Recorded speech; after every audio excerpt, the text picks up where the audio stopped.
In the forsaken highlands of eastern Kentucky, where morning mist still clings to valleys that time seems to having given up, there is a recorded instance that has baffled historians for almost 200 years.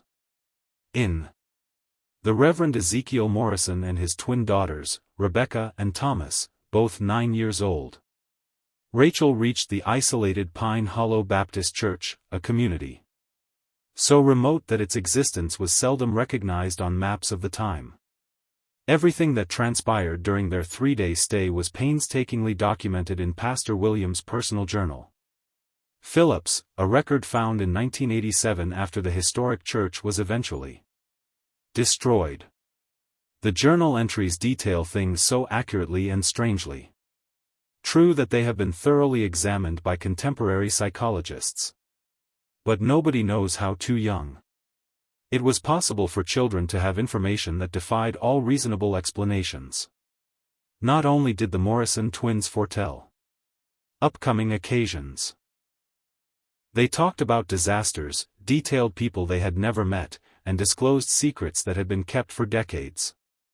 That took place years before they were born. However, maybe the most disturbing of all of the information they disclosed turned out to be completely verifiable. This channel is just for people who are willing to tackle riddles that defy our comprehension of actuality itself.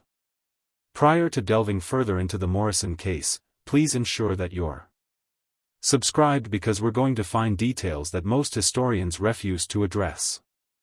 And let us know in the "What state are you listening from?" comments. Due to the events in Kentucky may have occurred nearer to your house than you may have imagined. The narrative starts not with something much more disturbing, but with the otherworldly. The potential for certain human minds to access data in ways that science is presently unable to understand. In 1834, Kentucky was a region torn between nature and civilization, where towns like Pine Hollow were practically isolated in the foothills of the Cumberland.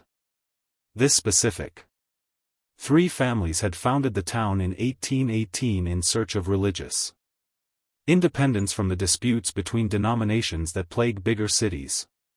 When the Morrison family got there were just 200 persons in Hollow, most of whom were related by family or marriage. Restrained by the rigid Baptist beliefs that dictated every facet of their everyday existence. The community's focal point was a little wooden church that they had constructed themselves out of wood from the nearby hills. A scholarly man named Pastor William Phillips left his affluent Lexington life to serve these frontier spirits, kept the soul-ridden records of marriages, births, and deaths, and important occasions.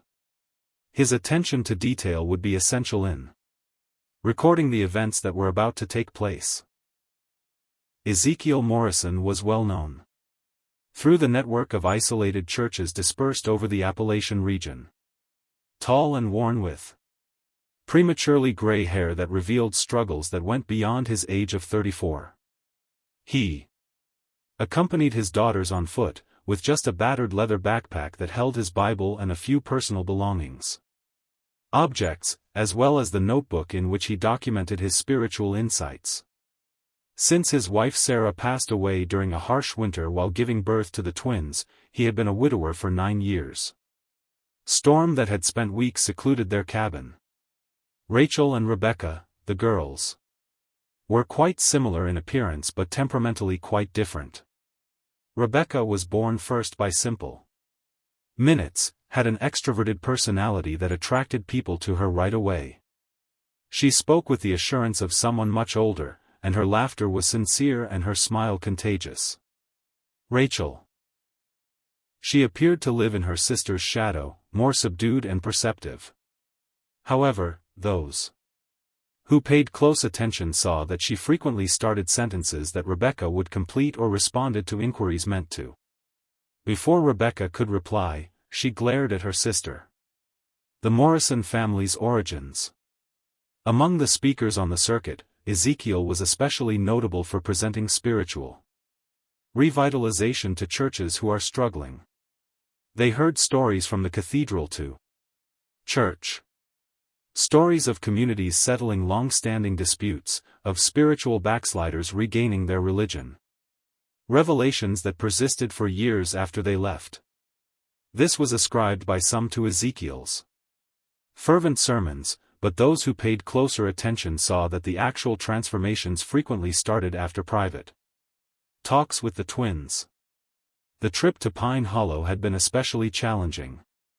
Lady Fall. The mountain trails had become dangerous mud due to rain, and Ezekiel had to carry Rachel for the last 5 miles when she became feverish. On November 15, 1834, they arrived at dusk, precisely when Pastor Phillips was closing evening prayers with a small group of those that came to the weeknight services. According to Phillips' later writing, his initial impression of the family was one of extreme fatigue, not only physical fatigue, but spiritual. Ezekiel's boots were worn, and his clothing was patched and traveled slender from miles and miles of mountain trails. The young ladies held on to their dad. Rebecca was less brilliant as normal, while Rachel was still pale from her fever. By fatigue. However, there was a sense of alertness and attentiveness in their eyes that appeared unsuitable for kids their age, which caused Phillips to feel strangely uncomfortable.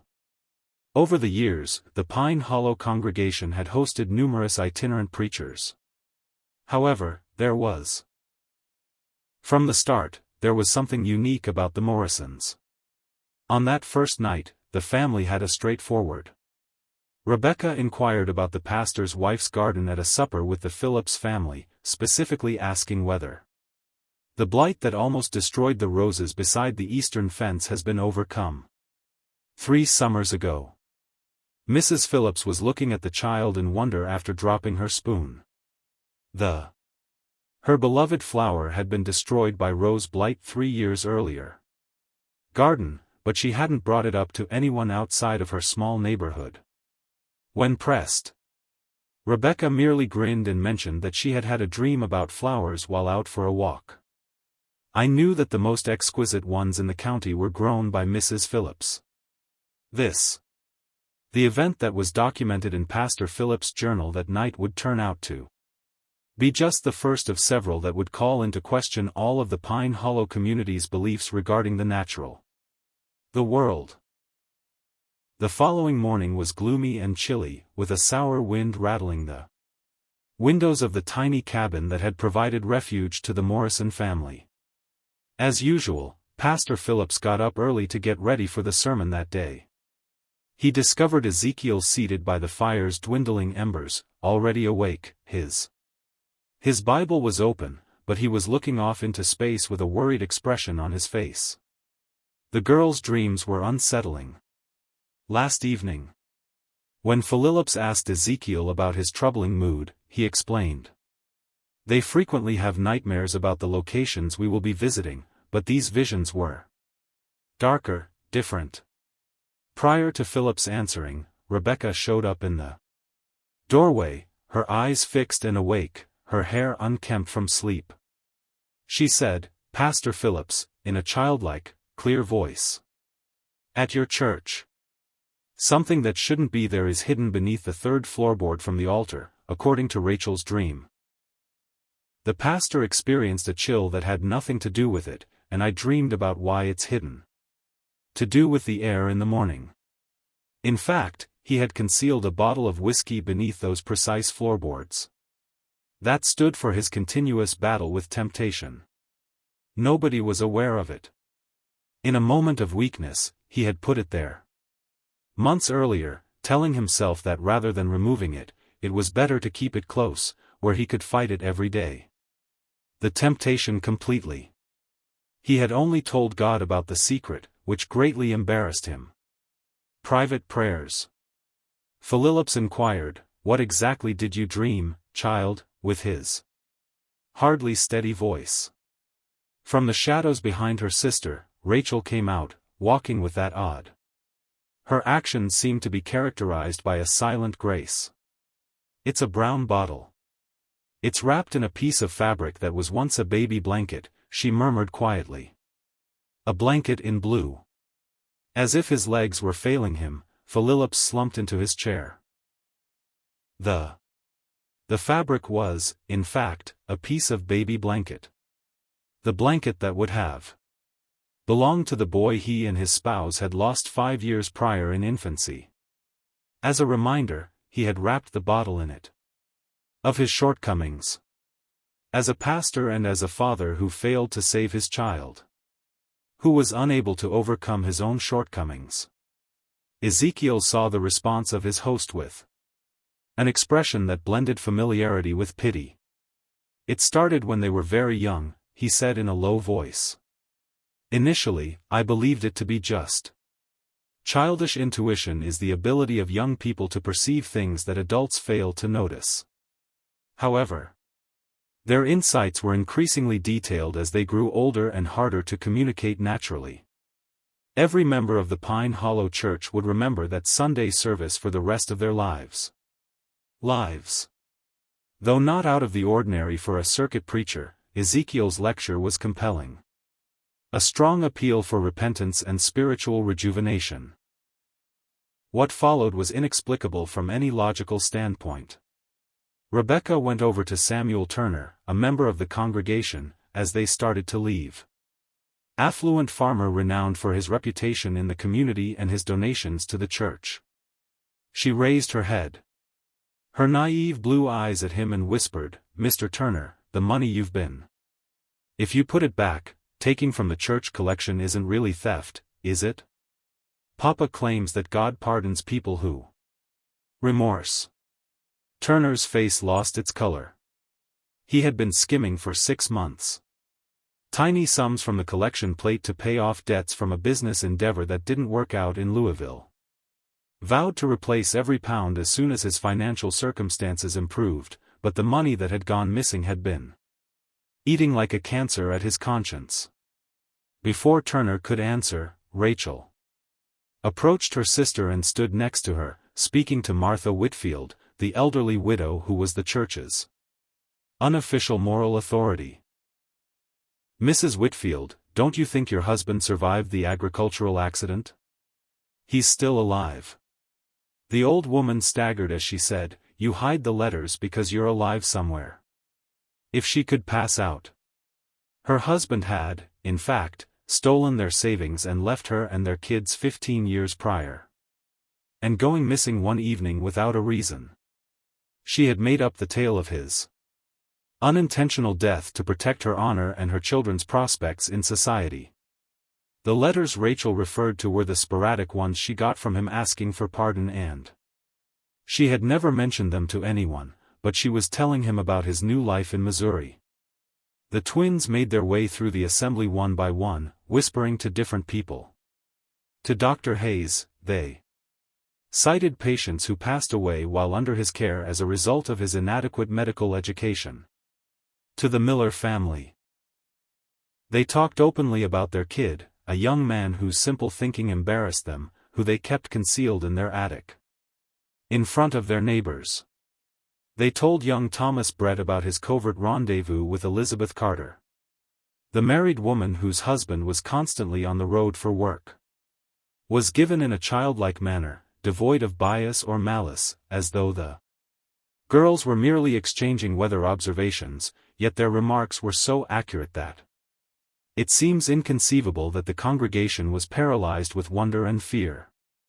As 2 9-year-olds completely upended his tidy neighborhood, Pastor Philip stared in terrified fascination. Kids who talked about things that only God should have known, but Rebecca's last words that would follow him around forever. She made her way to the front of the church. She put her little hand on the wooden cross that had been set in front of the altar. Been engraved by the original members of the church. "This is sacred ground," she declared, her voice resonating loudly. "But it's been stained by what happened here before. The Whitman family didn't die in a silent sanctuary." "Pastor Phillips, did they, Housire?" "They passed away in this very room. And some of you are fully aware of the reason." The ensuing hush was deafening.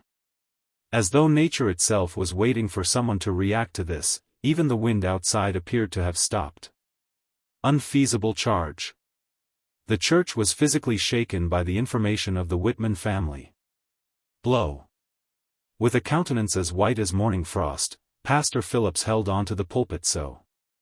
His knuckles whitened fiercely. Pine Hollow was the scene of the Whitman tragedy.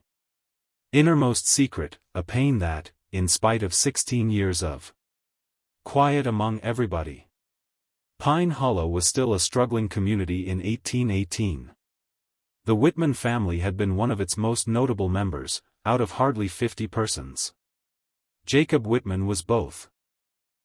His wife Mary was renowned for her ability to use herbal medicines and her compassionate manner, while he was a blacksmith and unofficial leader. With challenging births.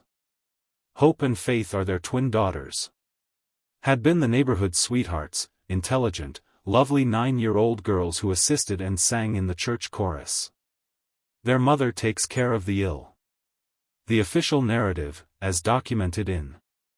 According to the well-documented records of Pastor Phillips' predecessors, the Whitman family had died in a horrific winter storm and a house fire. Their remains were discovered in their homes, and they were interred in the church graveyard with the proper ritual. The neighborhood lamented. When tragedy occurred, frontier communities had to rebuild and go on. However, Rebecca's assertion implied a very other reality, one that some of the more senior members of the community had hoped would stay buried forever. Elder Thompson, a member of the original Pine Hollow family and now 73, gradually rose from his seat. His voice bore the weight of decades when he eventually recovered from the excruciating movement caused by his arthritis. Said, "Child," he murmured carefully and measuredly. "You mention events that took place somewhere you've never been before you were born. How could you possibly be aware of what you say you are aware of?" Rebecca pivoted. Her blue eyes had an unnerving maturity as she turned to face him. Faith Whitman was wearing a birth arc. Left shoulder, she muttered. Hope's right ankle had one. Faith is always. Hope wore a silver locket that contained their mother's hair, and they carried a wooden doll that their father had created. When Hope was in her nightgown when they passed away, and Faith was dressed in her blue Sunday gown. Clothing since she had been suffering from a fever. A stranger couldn't possibly know these information. To be aware, caused a chuckle of acknowledgement among the congregation's senior citizens. The spouse of Elder Thompson. Her eyes were wide with terror and recognition as she gripped his arm. The evening that they died, Rachel added in a quiet but distinct voice. A house fire wasn't what killed them. Someone was hunting them, so they sought refuge at the church. Behind the altar, they hid. Nevertheless, they were located. The church had become so silent that it seemed strange to hear people breathing loud. Pastor Phillips discovered that he was recalling bits and pieces of conversations he had overheard. Whispered words that ceased as soon as he stepped into a room. When specific themes were up, the senior members exchanged meaningful looks. The manner in which certain families consistently placed flowers at an unmarked graveyard location. Still reeling from the earlier disclosure of his financial wrongdoings, Samuel Turner rose suddenly to his feet. "This is madness," he said, but his voice seemed unconvinced. "These kids are making up stories and talking gibberish to scare us. They couldn't possibly know such items." However, additional information started to surface from the audience as he was speaking. Elizabeth's mother-in-law, Mrs. Carter, mentioned in a whisper that the church floor had bloodstains on it. Years later. Spots that, despite their best efforts, were impossible to remove. Older. Benjamin Foster talked of the odd noises that occasionally came from the chapel in the middle of the night. "It sounds like..." The sound of children sobbing through the loose boards had been written off as wind. Dr. Hayes, in spite of his previous. He spoke up with professional precision despite feeling embarrassed about his medical background. "I've always I wondered about the foundation of the church," he added slowly. 3 years ago, while I assisted in repairing the eastern wall, we discovered what appeared to be. Perhaps pieces of bone were mixed in with the original mortar. His statement's ramifications hung. The air was heavy. If the Whitmans' bodies had been found in the church where they died, concealed deep inside its foundations, then each service, prayer, and worship session had occurred over their unmarked tombs. Morrison, Ezekiel, had been standing silently during these disclosures, his grizzled face displaying intense worry without astonishment. As his daughter's inconceivable knowledge came to light, he had seen similar events in other towns. Brought long-buried truths to light and meticulously preserved lies. "Mr.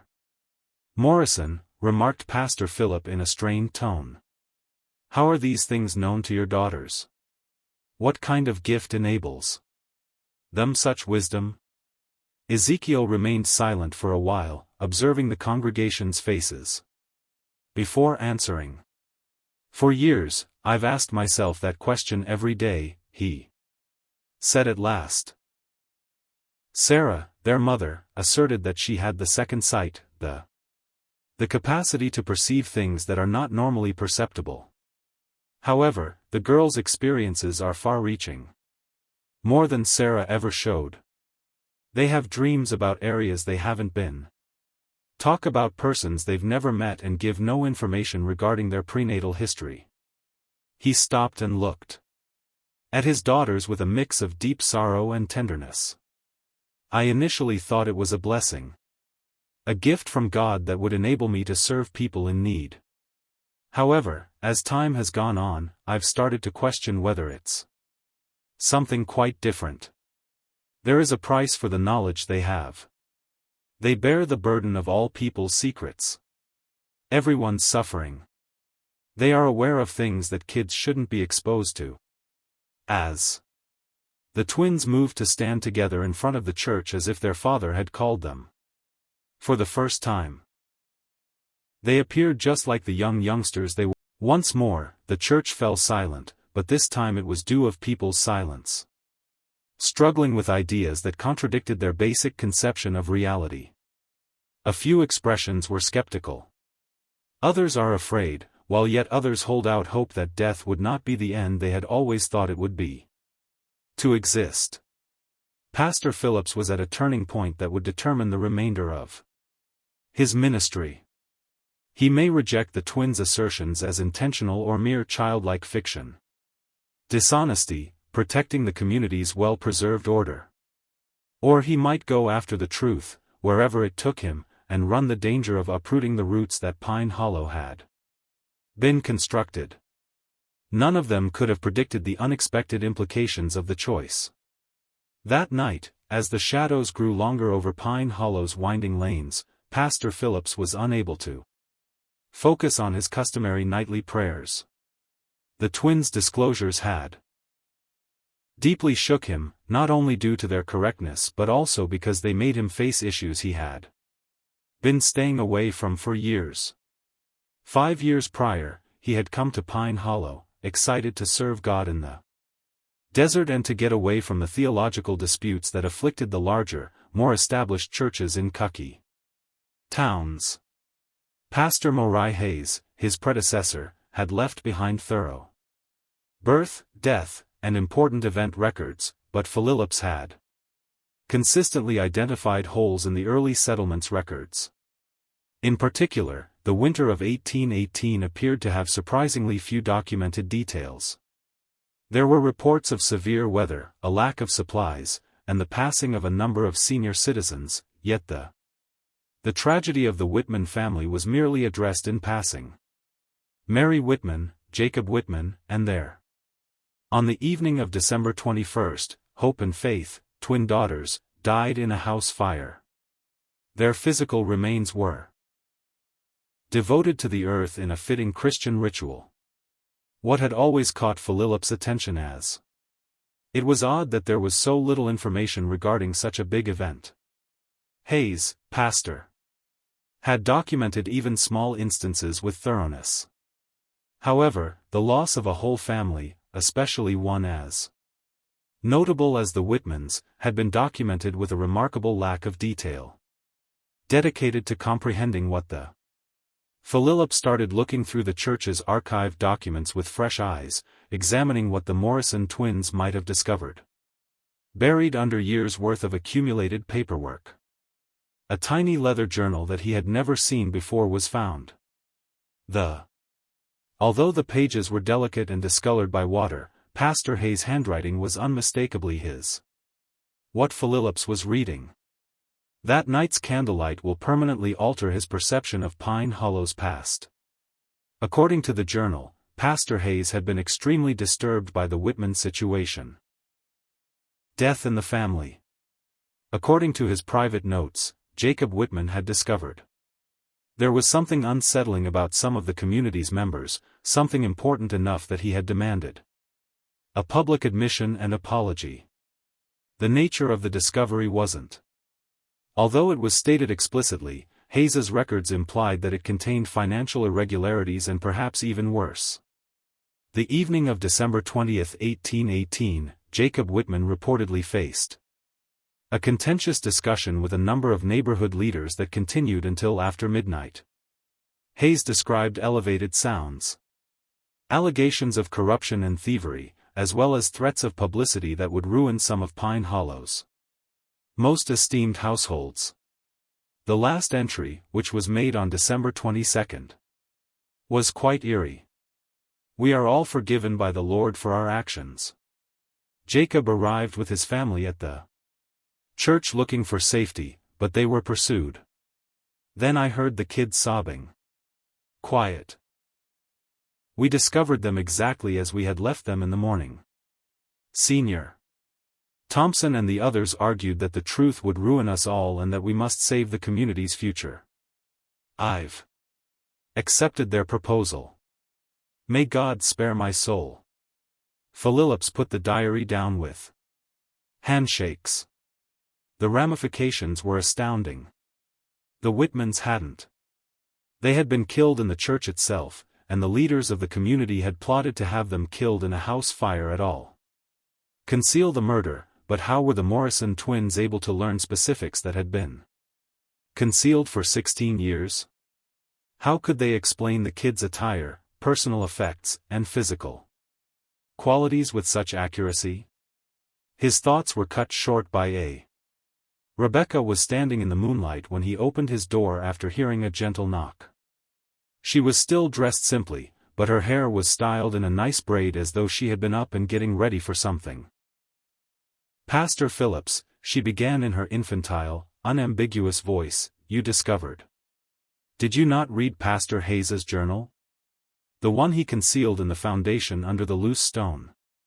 Phillips gazed at her in awe, realizing that he had located the notebook in precisely that place, prompted by a faint nudge that had brought him to the loose stone. "How could you have known where I should look?" "I was shown by faith," he said. Rebecca's response was straightforward. In a dream, Pastor Hayes was a decent man who had to perform terrible things. In a casual manner, she mentioned that she wanted someone to know the truth. Philip was shivering after being given advice by a long-dead youngster. "Rebecca," he murmured cautiously. "When you experience these dreams, what precisely do you see?" The child's face became grave, and Phillips briefly noticed the weight she was carrying. "We see everything. Not just what happened, but why it happened," she stated plainly. The males. The murderer of the Whitman family had no intention of harming anyone. All they asked was that Jacob not speak about what he'd found. What had he found? Rebecca turned her gaze away from him and into the cabin, where he could observe Rachel gazing out into the church cemetery while she sits near the window. The church building's funding didn't originate from contributions. According to her, part of it was taken from visitors who were traversing the valley. Jacob learned about it when he was requested to create shoes for deceased men's horses. Philip's mind started to put the pieces together. Pine's formative years. Reports of travelers going missing along the mountain paths have been common in Hollow. In official terms, these bears, falls, exposure, and natural hazards had all been blamed for disappearances to severe weather conditions. However, if Jacob Whitman had found proof that the chapel was constructed with blood money, and travelers had been purposefully killed and robbed, Rebecca added, her young voice bearing a burden of knowledge that shouldn't have been feasible at her age, which is why faith and hope can't rest. Their blood was spilled on ground that was already cursed. Phillips found himself confronted with the church he had dedicated his life to serving, a reality more terrible than he could have ever dreamed. The revenues of murder had been used to build the sanctuary where he had prayed for direction and solace, and had turned into the scene of even more bloodshed. However, even as he struggled with these revelations, a portion of his consciousness continued to be critical and inquisitive. How could he check any of this?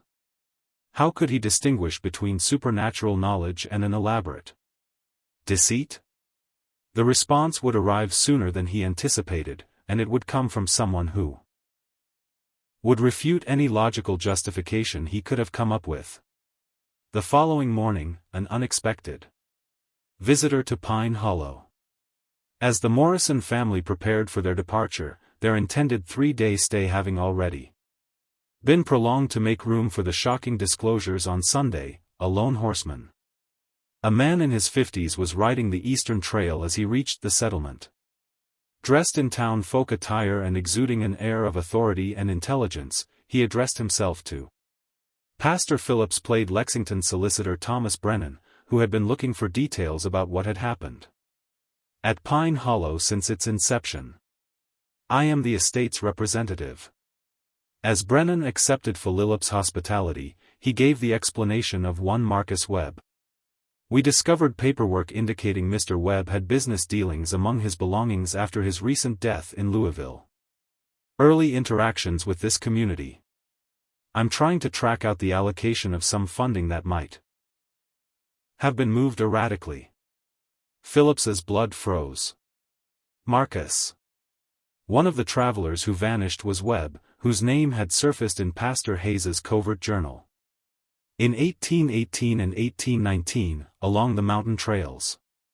Based on Hayes's observations, Webb had been carrying a substantial quantity of cash meant for Tennessee land transactions. Rebecca arrived at Phillips' elbow with that eerie timing before he could come up with a reply. Typified so many of her appearances. She raised her interested gaze to Brennan and murmured, "Mr. Webb possessed a gold timepiece with his initials inscribed on the face. The crystal was cracked all over because he dropped it after falling off his horse." Brennan's calmness was clearly broken. "In what way did you find out about Marcus Webb's watch?" he demanded. That detail was mentioned only in his heartfelt letters to his brother. Rachel appeared next to her sister as if beckoned by some invisible signal. "The watch is buried behind the cathedral." In a low voice. In addition to his money bag and his horses.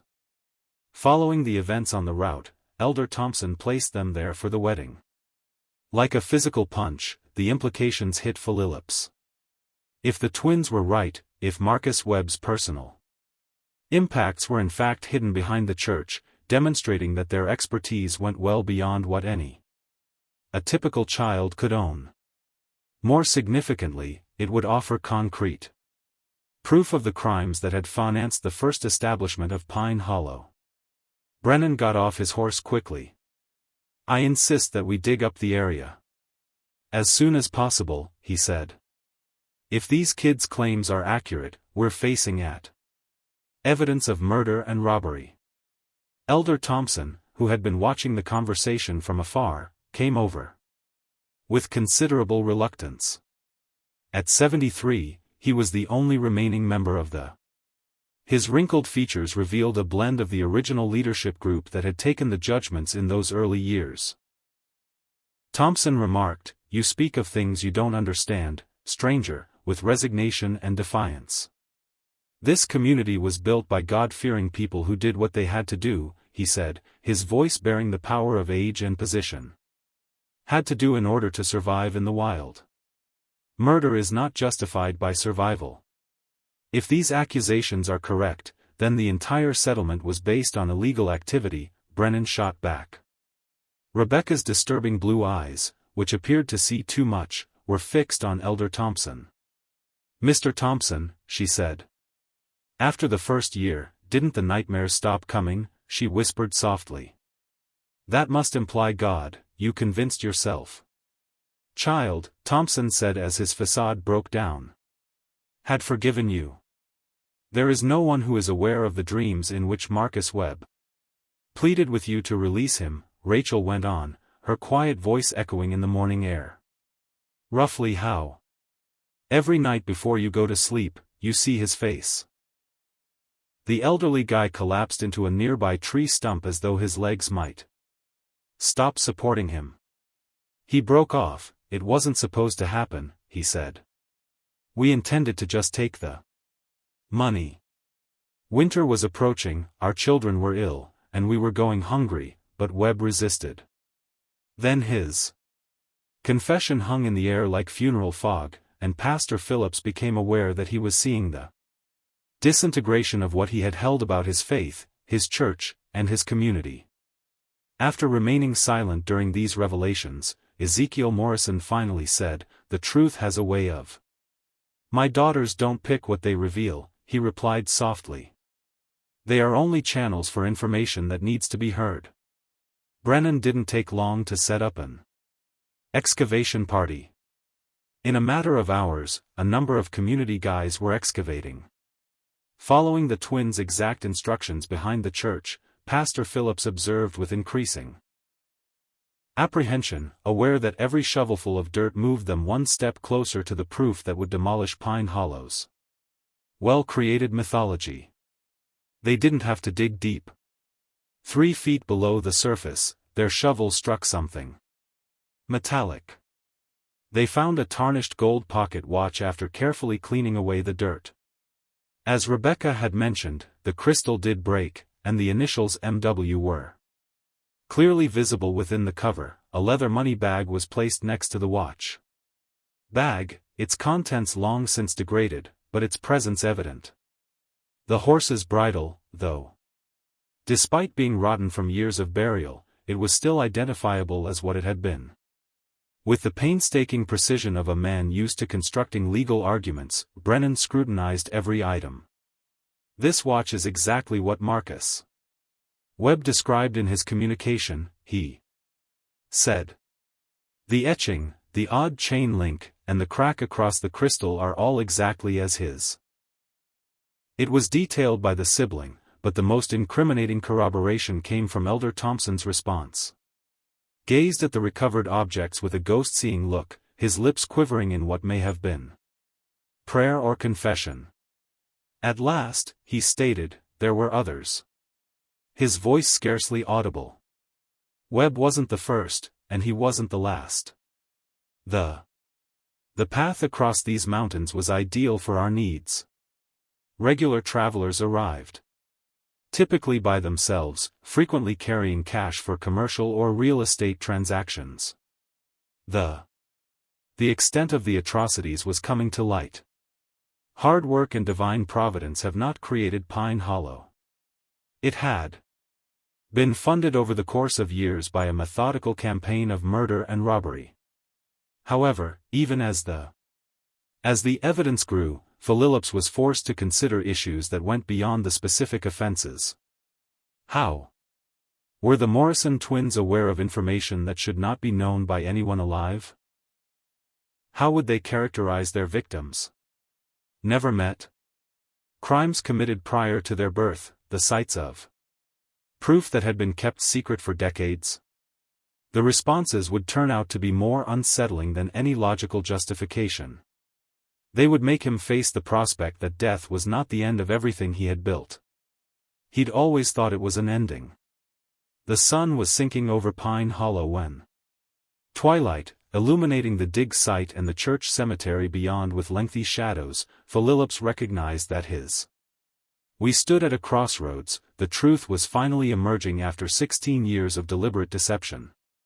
However, it raised issues that contradicted all they had been taught to believe about justice, atonement, and the essence of reality itself. Together, the Morrison twins stood when the darkness deepened, their little silhouettes against the blood-money-built church and sanctified by the blood of innocent people. It sounded as though they were the only ones hearing it. Their expressions changed. In the direction of the cemetery, where numerous secrets were interred beneath unmarked tombs.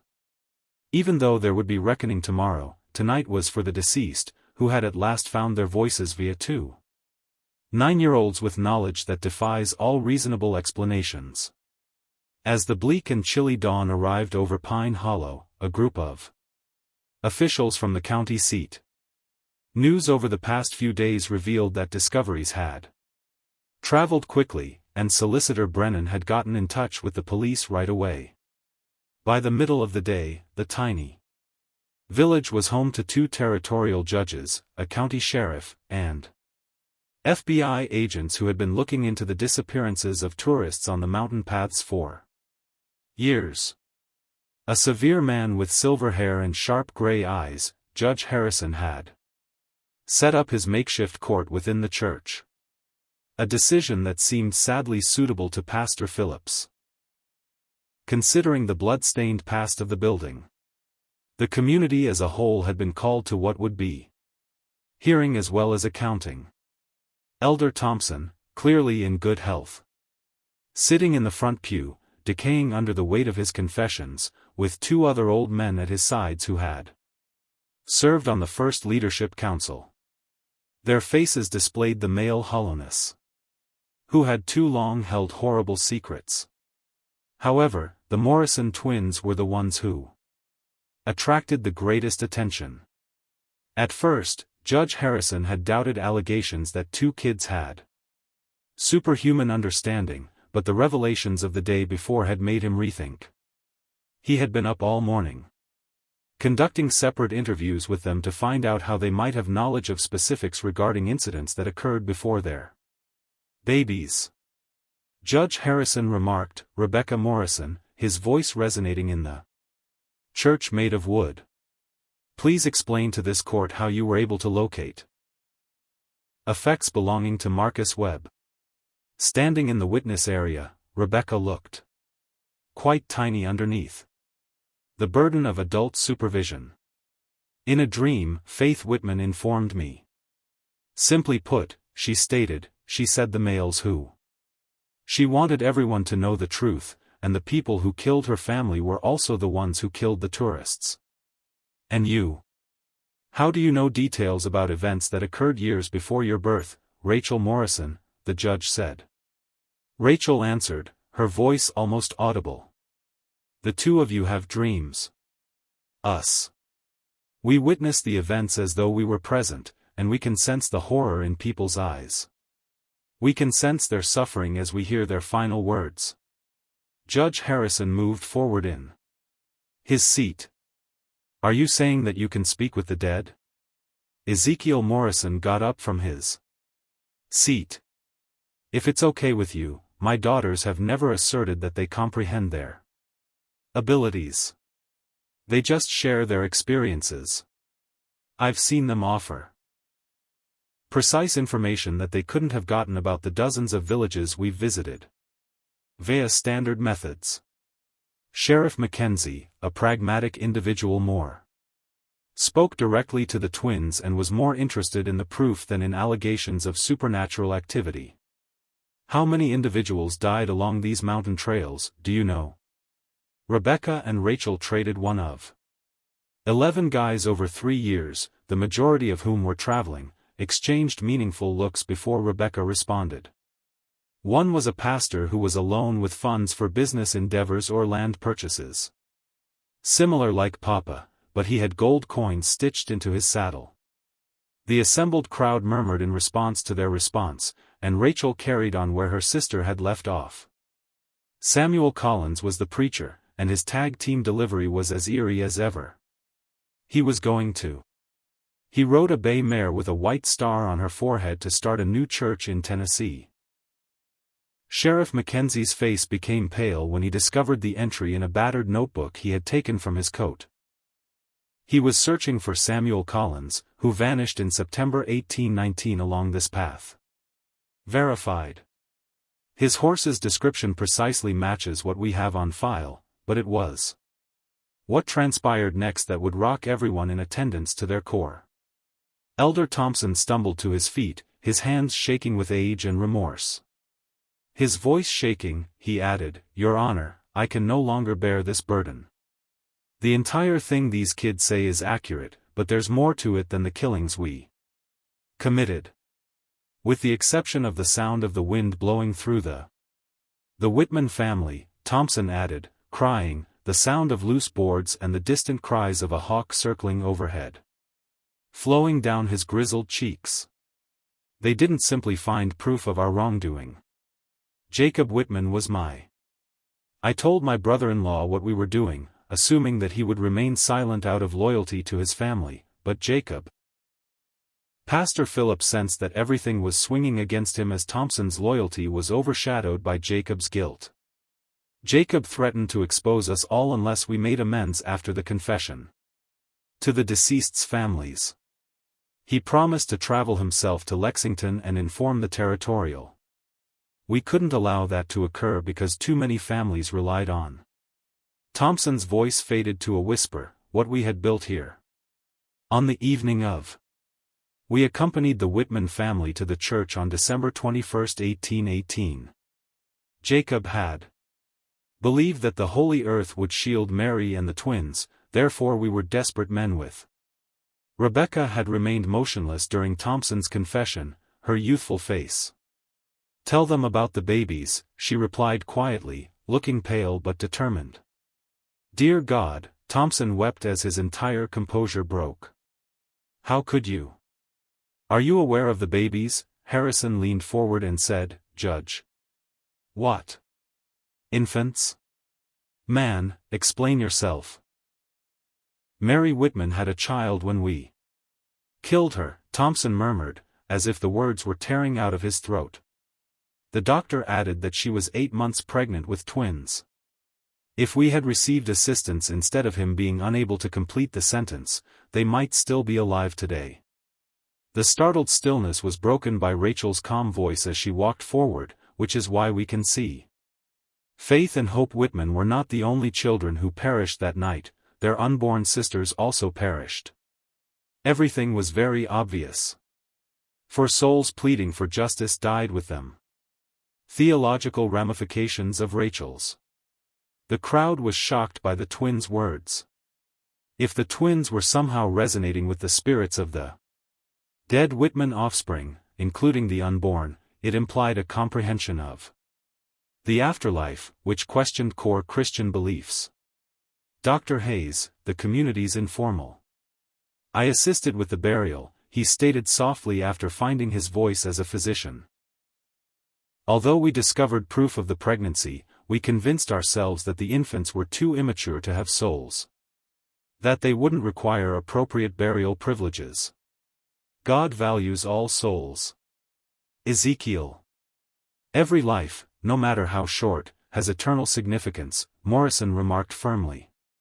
However, Judge Harrison prioritized earthly justice over religious discussion. "Are you admitting, Mr. Thompson? Jacob Whitman, his wife Mary, their twin kids, and 2 other people were murdered. Unborn children?" "I am," Thompson said in a dejectedly empty voice, "and 2. We are all responsible for the killings of 11 passengers who entrusted us with their lives. Marcus Perry, Samuel Bradford, and I worked together to plan it. We've been hiding it together for 16 years, and we carried it out jointly." Thompson's confession revealed 2 additional old men, who sat in shock. Their expressions were masks of horror and resignation, and they were silent. At last, 16 years of collective shame had become too much to handle, so Sheriff Mackenzie got up and started putting the 3 men under arrest, but Judge Harrison stopped him with a hand gesture. Prior to the official allegations, the court stated, I must comprehend how these kids might be aware of information that was never documented, never discussed, and never distributed outside of the criminal's exclusive circle. Rebecca raised her strangely perceptive blue eyes to the judge. Her voice was pure and childlike as she said, Your Honor, some truths are too enormous to remain buried forever. The Whitman. For 16 years, sisters and their unborn children have been waiting for someone to listen to their story. However, how can you hear them? Judge Harrison asked. What system makes this possible? Dialogue? At the front of the church, Rachel joined her sister. We don't comprehend it at all. She answered, more than you do. To be honest. Since our earliest days, we've had dreams involving people and places we have never encountered. According to Papa, our mother possessed the talent of second sight. Nonetheless, our experiences are distinct. How is it different? Rebecca responded after Rachel exchanged one of their profound looks. Mama had the ability to sense living beings. Their feelings, their goals, and their innermost thoughts. However, we see past that. We witness the aftereffects of tragedy, particularly when innocent blood is shed. Spilled. Growing up, Ezekiel Morrison had been listening to his daughters worry. He remarked, Your Honor, I've been attempting for years to comprehend my daughters' skills. I've conferred with academics, physicians, and clergy in Kentucky and Tennessee. No one can explain it, but everyone has seen its accuracy. Judge Harrison was silent for a while, researching the twins with a mix of interest and discomfort. Miss Rachel, Miss Rebecca, he said. Lastly, if you really have this talent, maybe you can let us know where the disposed of the other victims' bodies. The query lingered in the air like smoke from incense, laden with meaning. Should the twins be able to find the remains of? If Marcus Webb and the other travelers were killed, it would offer the conclusive evidence required to close cases that had perplexed officials for years. As though listening to something that only she could hear, Rebecca closed her eyes. A few are. After a while, she answered, in the old mine shaft east of town. Others were flung.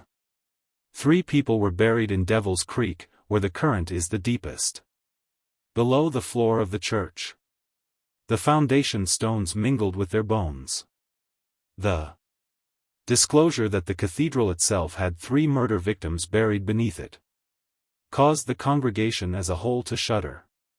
Pastor Phillips became horrified that he had been performing services while standing, celebrating communion, and saying prayers for salvation.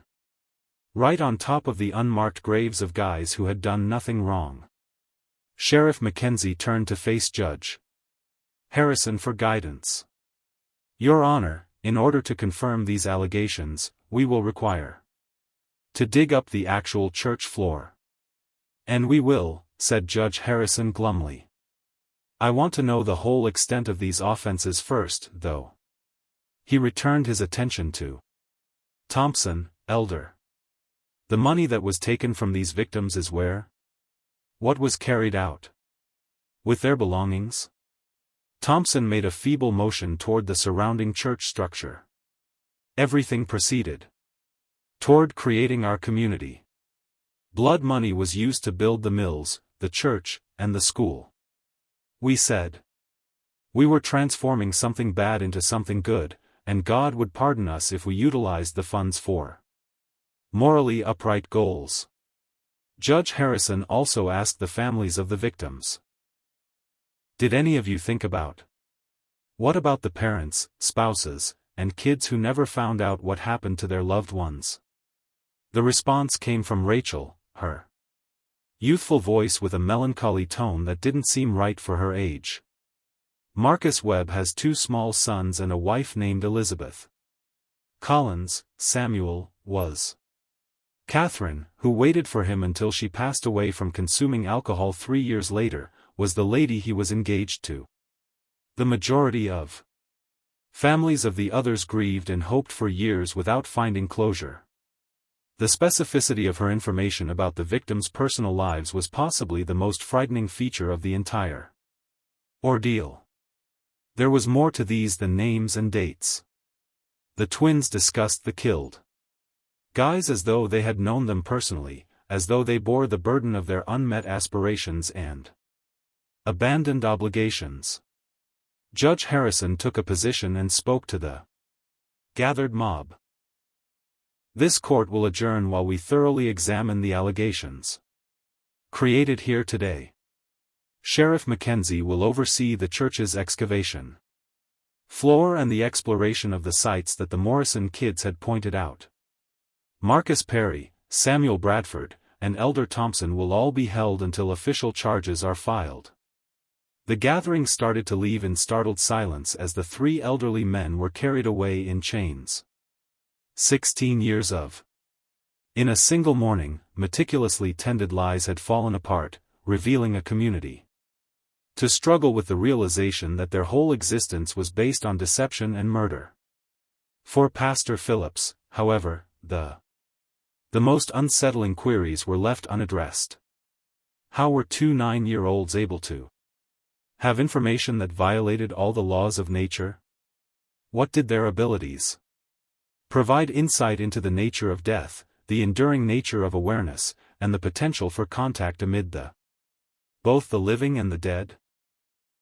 In the deserted chapel, the Morrison twins stood side by side, their diminutive bodies dwarfed by the scope of what they had exposed.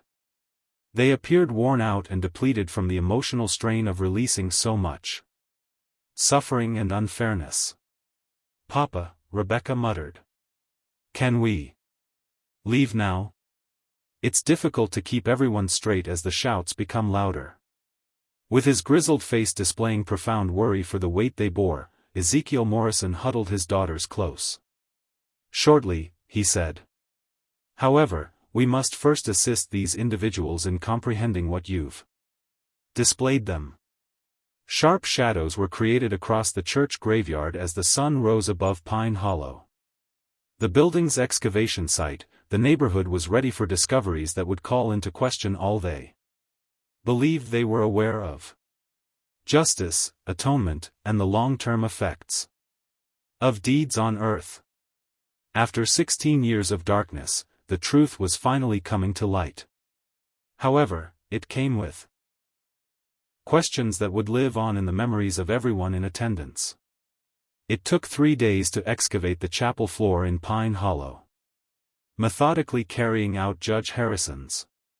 Under Sheriff Mackenzie's guidance, the crew took down the wooden boards and started cautiously excavating into the dense earth underneath. What they discovered chillingly supported the Morrison brothers' assertions. Precision. 3 full skeletons were interred below the sanctuary. As Rebecca had said, their bones did mix with the foundation stones. Individual.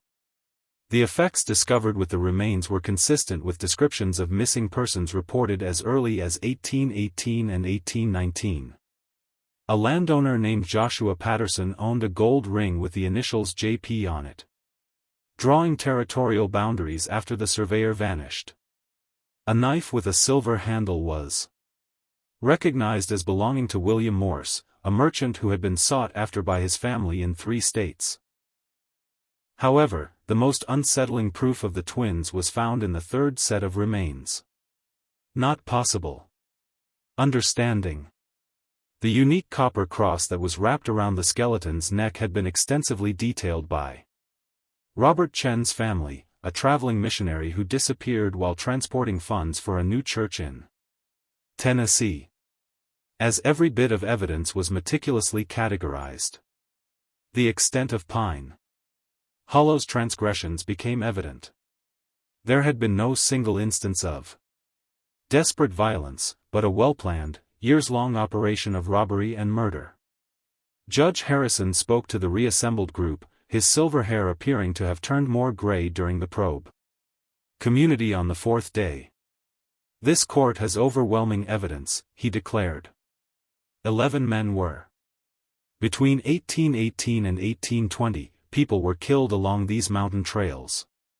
Their murderers constructed this settlement with the money they had taken, then added to their misdeeds by killing the Whitman family to keep their secret safe. Marcus, Samuel Bradford, and Elder Thompson. Perry was in cuffs as he stood in front of the judge, his face displaying the emptiness of men who had carried remorse that is too great for too long. Given their elderly age, they were certain that never live to witness freedom once more. The most unsettling feature of these. Judge Harrison went on to say that their offenses are not based on violence but rather on their deliberate nature. Neither passion nor desperation drove these men to kill. They produced a methodical approach to locating and killing tourists, then using the money from their victims to construct what they portrayed as a community of gods. As the judge spoke, Pastor Phillips felt an increasing sense of spiritual emergency. He had dedicated his life to serving the community, the church, the basis of their common beliefs had been laid by the blood of innocent people. In a city so completely tainted by evil, how could he still serve as a minister? However, the Morrison twins offered the deepest understanding of Pine's spiritual significance. The crimes of Hollow. Rebecca said, Judge Harrison, her voice carrying past the crowded church with ease. May we speak about forgiveness? Looking down at the 9-year-old girl, the judge was both amazed and courtesy. After 3 days of observation, her improbable knowledge turned out to be correct in every little thing. He had come to pay close attention to everything she said. Of sure, kid, tell me what you want to say. Rachel and Rebecca went to the front of the church and stood together under the wooden cross that had oversaw a collective falsehood that lasted 16 years. According to the Whitman sisters, everyone should be aware that they pardon the ones who murdered them. According to Rebecca, they recognize that fear motivates people to awful things. As usual, Rachel carried on the thinking, but consequences cannot be eliminated by forgiveness. The men responsible for these acts have to confront justice on earth, and the community needs to figure out how to put things right with the victims' families. Judge Harrison gave a serious nod. The court concurs with that conclusion. Marcus Perry, Samuel Bradford, and Elder Thompson will go on trial for several robbery and murder charges. However, what about the actual community? What of the buildings and church that were built using stolen funds? Ezekiel was the one. Morrison responded with a thoughtful expression on his aged face. Your Honor, according to the Bible, the children do not have to suffer the consequences of their father's crimes. If the kids decide that morality is more important than convenience, redeeming this community will require repentance, reparations, and sincere remorse. For the first time since the probe, Pastor Phillips was able to express himself. He firmly stated that a new consecration of the church building was necessary. The corpses discovered beneath the floor will be taken out and buried appropriately. We'll determine and pay the victims. Families will be helped as much as possible, and a memorial will be built to guarantee that these crimes are never forgotten. Solicitor Brennan looked up from his notes, where he had been recording everything for his legal files. The estate of Marcus Webb alone is entitled to substantial compensation. His sibling has gave me permission to seek the complete return of the money that was taken, together with damages for 16 years of suffering for the family. Even when Elder Thompson was shackled and deteriorating health, was able to communicate. Silently, he murmured, the money is gone. Expended. Overtime on church upkeep, personal family needs, and community enhancements. Nothing remains for us to donate. The community itself is then accountable. Judge Harrison said. The structures built using funds that were stolen will be put up for sale. The earnings given to the families of the victims as a partial compensation. In effect, Pine Harlow will stop. Live as a community. The judge's ruling's ramifications hit like a bodily blow to the gathered crowd. Families who had been building for 16 years. Lives in Pine Hollow would lose their homes, their church, their entire communal structure. Kids would be displaced, senior citizens uprooted, a generation of stability ruined by the atrocities committed by their leaders. However, Rebecca Morrison supplied the most terrifying conclusion. She murmured, Judge Harrison, with her youthful, "There's more you need to know about Pine Hollow." Her voice carried an authority that seemed unimaginable at her age. In 1820, the crimes continued, and the church remained mute save from the distant roar of an impending storm and the sound of wind through the loose boards. What do you mean, youngster? Although his tone indicated he wasn't certain he wanted to know the answer, Judge Harrison questioned. Rachel stepped. Her sister's side, the mining hole where some of the remains were found, were thrown. It's not only a location where past offenses were concealed. Individuals are still. Sheriff Mackenzie straightened in his chair and asked, "Are you saying these murders, as they vanished along these mountain routes, have persisted? Not the same individuals?" Rebecca explained. The majority of the initial. Although murderers are now too elderly, others took note of their example. The techniques, places, and evidence disposal methods are examples of knowledge that endures beyond its founders. The gathered crowd was rocked by the ramifications of her speech. If the twins were right, Pine Hollow's transgressions had led to a custom of violence that continued for decades, taking more lives whose natural hazards had been blamed for disappearances. Judge Harrison rose from his seat, his expression grim with resolve. "We'll have to extend, Sheriff Mackenzie, our inquiry right once. Should there be any more offenses linked to this location, we have to find them all." As the court case proceeded around, the Morrison twins stood silently side by side, their unachievable burden. They had been the voices of the dead, and after 3 days of revelation and testimony, they were finally lifted. Instruments of truth that could no longer be repressed, channels for justice denied. Ezekiel Morrison held his girls close to him, his grizzled face displaying intense relief and anxiety for the future. "Are you prepared to depart from this location?" he inquired softly. Rebecca took one last look around the church, her blue eyes absorbing the plain cross, the wooden walls, the faces of those whose testimony had permanently altered their lives. Rachel nodded. "The voices are quieter now," she whispered gently, allowing hope and faith to rest. "There will be other locations and voices, though," as her hand finds her sister's. "Why must we bear all this sorrow, Papa?" Ezekiel knelt down to his daughters level, unshed tears shining in his eyes. "I'm not sure, kids, but I think that only those who are strong enough to handle them are given specific burdens by God. Maybe your gift, whatever it is, has a greater purpose than any of us can comprehend."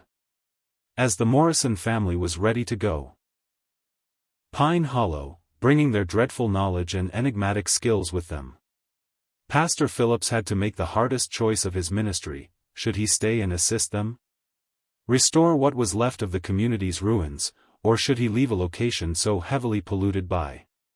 He observed the twins going hand in hand toward their destination, and the answer came, violence and deceit? Father sighed. If 2 9-year-old kids could handle the burden of such a heartbreaking reality, perhaps there was potential for redemption even in the most hopeless areas if there was grace and forgiveness. Board by board, the church building had been demolished, and 3 weeks later, Pine Hollow was a ghost town. Residents of the hamlet have dispersed to different settlements around the country in order to compensate the relatives of the victims. Tennessee and Kentucky, bearing with them the understanding that their whole basis had been established on innocent blood. However, a new tale started to circulate in local churches, the tale of two young girls who were instruments and voices for the dead, with knowledge that eluded rational explanation. Some welcomed the story as a narrative of long-delayed justice, while others rejected it as frontier superstition. Proof of God's involvement in human affairs. The Morrison family carried on with their circuit through Appalachia's isolated churches, and news kept coming in. Communities dealing with spiritual rejuvenation, long-kept truths being revealed, and mysteries being resolved. Through unfathomable knowledge held by twin girls who, despite their young age, spoke with prophetic authority. Judge Harrison's final. The Pine Hollow investigation's 47-page report detailed crimes covering more than 20 years. His last sentence would be cited in legal documents for many decades. This case calls into question our basic beliefs regarding the nature of truth, justice, and the continuation of moral responsibility after death, while the Morrison children's knowledge cannot be explained by science, and the veracity of their testimony cannot be contested. It's possible that some facts are just too significant to be permanently hidden. In the end, Pastor Phillips founded a new ministry in eastern Tennessee where he devoted the rest of his professional life to assisting communities in facing harsh realities and pursuing true salvation. The 3 days in Pine Hollow where two 9-year-old girls tore apart 16 years of meticulous created falsehoods using information that shouldn't have been in the possession of any living individual. The skills of Rebecca and Rachel Morrison remained a mystery. Religious leaders and medical professionals of the time lacked a framework for comprehending their impossibly complex knowledge. There was disagreement among the authorities on whether their gifts were a sign of divine favor or something far more intricate. The historical record of their veracity is undeniable, every detail they disclosed concerning Pine Hollow's offenses turned out to be accurate. Each place they located produced the proof they said would be discovered. Each secret they revealed was confirmed by independent research, but arguably the most disturbing feature of their narrative is not what they disclosed about the past, but rather what they hypothesized about the essence of justice. If innocence has the ability to live on beyond death, then the dead can never completely rest while their crimes go unpunished.